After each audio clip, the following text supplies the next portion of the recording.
Go ahead.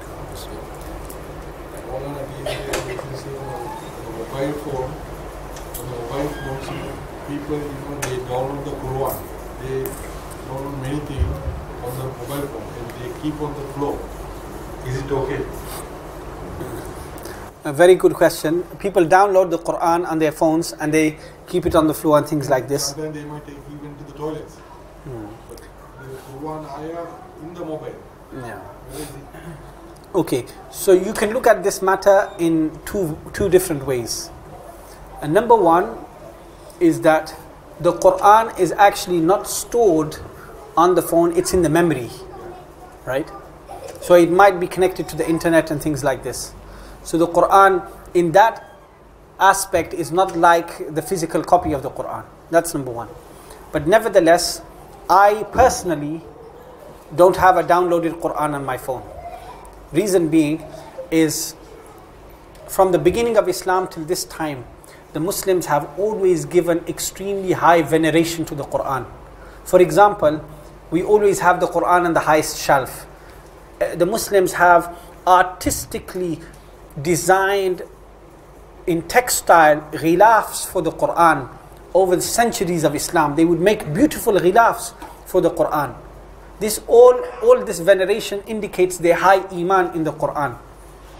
From this aspect, I personally don't have the Quran on my phone, right? Because I think, for example, I might go to the bathroom and have my mobile with me. It might be on the floor. Whereas a normal copy of the Quran, I wouldn't have it like this.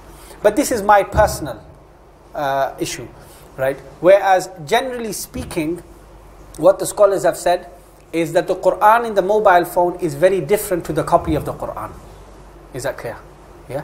So for example, if you have the Quran on an app, the app is not open until you touch it and open it. You understand? So we should. So the scholars have said, so it doesn't take the same ruling as the physical Quran. Is that clear? Personally, I take the other option, but generally for the people, if they take the first option, I will not look down upon them. Is that clear? Because we should not put Muslims into sin.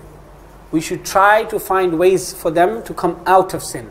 So for example, if I give a fatwa and say, anybody who's got the Quran on their phone, they shouldn't put the phone on the floor, shouldn't take it to the bathroom, this will make life difficult for the Muslims. And then if I say anybody who does that is sinful, then I am putting sin on most of the ummah. You understand?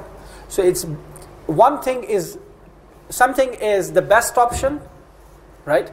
Which is not to have it. But if somebody has it, we're not going to say you are sinful and this and that. Why? Because the app is off until you put it on. And a Muslim will only put it on when they want to read it. There are cases, many Quran ayah, they forward. So that's always it's in the mobile. But that's also the texts are off until you open it. You understand? The texts are all off until you open it.